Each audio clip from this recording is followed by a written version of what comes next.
Hi, I'm Mike Gruss. I give history tours over at the Missouri State Penitentiary. I was the warden of the prison from 1990 to the early part of 1996. Touring this prison is one of the most interesting things in Missouri that you can do.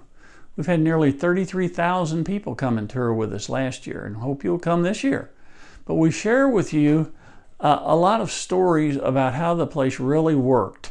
And the general public just doesn't understand prisons or how they work. And we really provide you an educational experience if you tour the prison with us. A lot of people who don't work in prisons, not familiar with prisons, don't really understand why we do what we do when we run prisons, because it's such a unique environment there. And one of the most common ones when I have tour groups and we talk about inmate treatment and how the inmates spent their days, and they find out, if they didn't realize it before, they find out that inmates had TVs. The majority of inmates in the prison had a radio and a TV.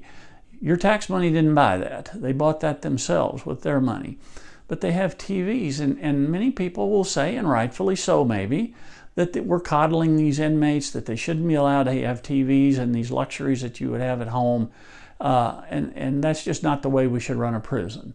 But let's just pick TVs for a second and just tell you how unique that situation is. In the prison here in Jefferson City, it was the bloodiest 47 acres in America at one time. We had more violence here, people assaulted and killed in this prison than any other prison in the United States. We had several thousand inmates here at a time, and as far as all the way up into the early 70s, there could have been 1,500 people on the rec yards in the evenings. We can't keep them locked in their cells all the time. They work during the day. They have to have some time out just to roam around. And so we have huge rec yards, and we could have up to 1,500 people on a yard at a given time. You can't control 1,500 people. I don't care what happened on the yard. We don't have enough officers to control a major incident on a yard, but you have to get them out. And so this is one of the reasons the prison was so violent.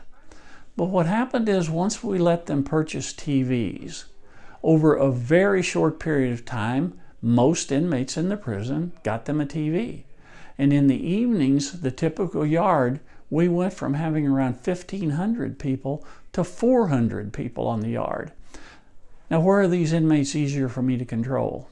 In groups on a rec yard, or sitting in their cell watching TV? So what happened is, lives have been saved in prison because of TVs.